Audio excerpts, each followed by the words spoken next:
بسم الله الرحمن الرحيم. المكتب التعاوني للدعوة والإرشاد وتوعية الجاليات بشمال الرياض يقدم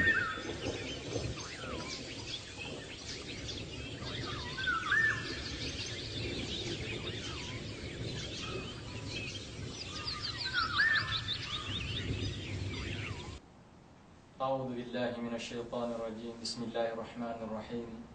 الحمد لله وكفى وسلامه على عباده الذين اصطفى. Ang mga haligi ng Islam. Ang kahulugan ng Islam, ito ay ang pagsuko na walang karapat-dapat sambahin maliban sa Kanya lamang. At ito'y pagtalima sa Kanya sa pamagitan ng pagtalima sa lahat ng Kanyang mga pinag-uutos at pag-iwas sa Kanyang lahat ng mga ipinagbabawal.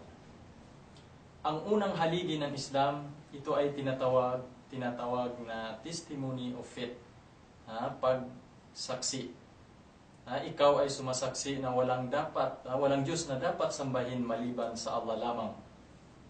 At ikaw sumasaksi na si Propeta Muhammad sallallahu alaihi wasallam alipin ng Allah at sugo niya. At pangalawang haligi ng Islam, ito ay tinatawag na as-salah, pagdasal. Ito ay 5 beses sa isang araw. At pangatlo, haligi ng Islam ay tinatawag na zakah sa Arabic. Ito ay ang kawang gawa. Kapag mayaman ang isang Muslim, obligado sa kanya magbibigay sa mga mahihirap.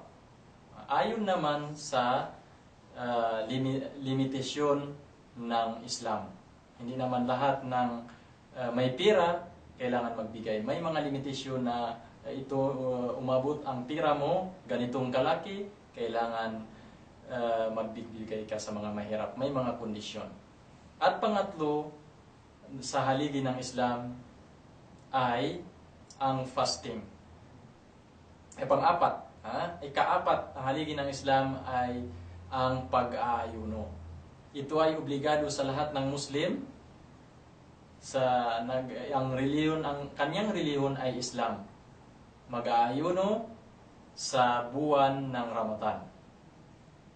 Kapag kaya naman, may mga kondisyon din kapag kaya sa kanyang katawan, at yung mga may sakit, hindi obligado sa kanya, pero may 2 uri ng tao na may sakit. Kapag yung mga tao na nagkasakit na parang wala ng kalunasan, yan, hindi na talaga siya pwede mag-ayuno, babayaran na lang niya o magbibigay na lang siya ng pira kapag may pira, upang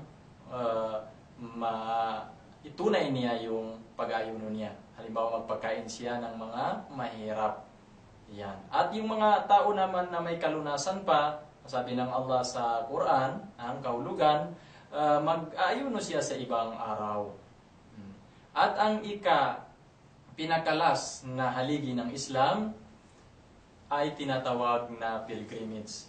Pagdalaw sa banal na lugar doon sa Makkah. Yan ang ika-5 haligi ng Islam.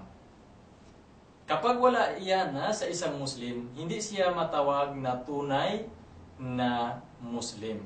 Kapag wala yung 5 haligi ng Islam.